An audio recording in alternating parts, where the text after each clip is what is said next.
Hey guys, it's Joe the Android Guy with PocketNow.com.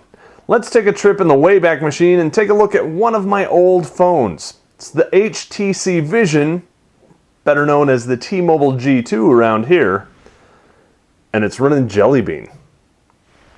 Let's go take a look.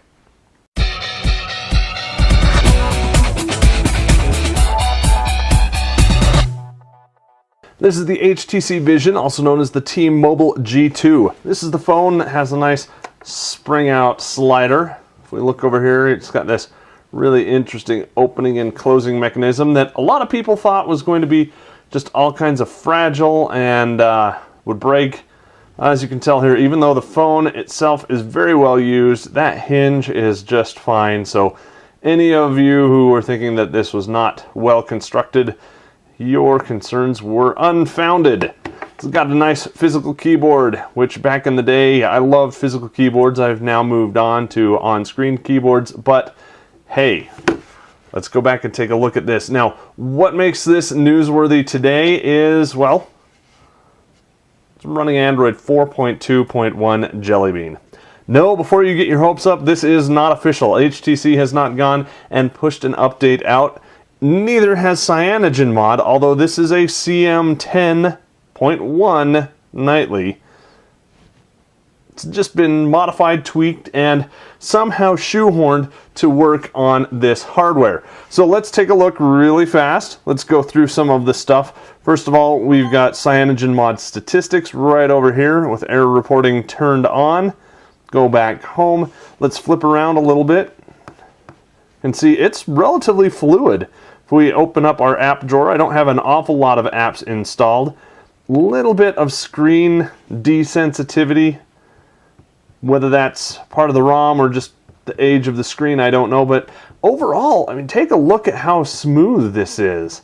Not quite as fast as it could otherwise be, but overall, for the latest and greatest operating system, I'm really quite impressed. Now, a few things that we're missing here. Inside camera does work. It does take pictures. It is pretty nice. You'll notice we don't have photosphere. That's kind of to be expected. If we come in, we can go in and change our settings over here.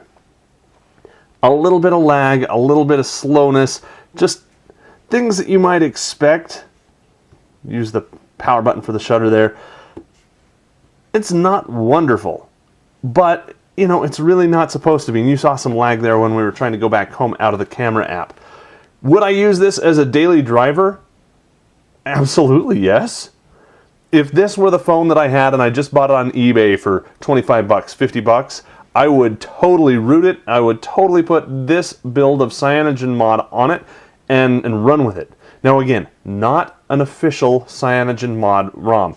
This has been picked up by a third party, and that third party developer, I'll have full kudos and credits over at PocketNow.com, deserves all of the thanks for getting it to work over here and getting it to work as well as it does. Does come with the stock browser, not Chrome browser, so that helps speed things up just a little bit. Seeing some lag here because I don't have my Wi-Fi connected at this point, but that's not a ROM problem at all. I had it connected earlier today. So, how does it benchmark? We tried Geekbench 2, we tried Quadrant. Not fabulous. I mean, we're testing phones that bench up in the 5,000s in some of these benchmarks. This didn't perform quite that well. For the exact numbers, make sure you head over to our article at PocketNow.com. I'll have a link to that article at the bottom of this video. Overall, though, I'm really impressed. If you want to try this on your old T-Mobile G2 or HTC Vision, I'll have links on where you can download the ROM. Just go ahead and flash it, flash gaps with it, and you're done. You're up, you're running, it works, and it's beautiful, and it's Jelly Bean, and you even have Google Now. You can't swipe up, but you can just tap into it. If I had an internet connection, it would be a little bit better than just doing this, but Google Now, right there, and it works. Beautiful thing. So what do you think? Do you like seeing old phones given new life with up-to-date operating systems? If so, give the video a big thumbs up. If you've got questions, comments, tips, or some other devices that you've been able to get CyanogenMod 10.1 running on, or Jelly Bean in any other flavor? We want to know about that in the comments over at PocketNow.com. Again, questions, comments, head over to PocketNow.com. Let us know in the comments down there. That's where we're going to be spending most of our time answering those questions. For Pocket Now, showing off old devices running brand new operating systems, I'm Joe Levi. Thanks for watching.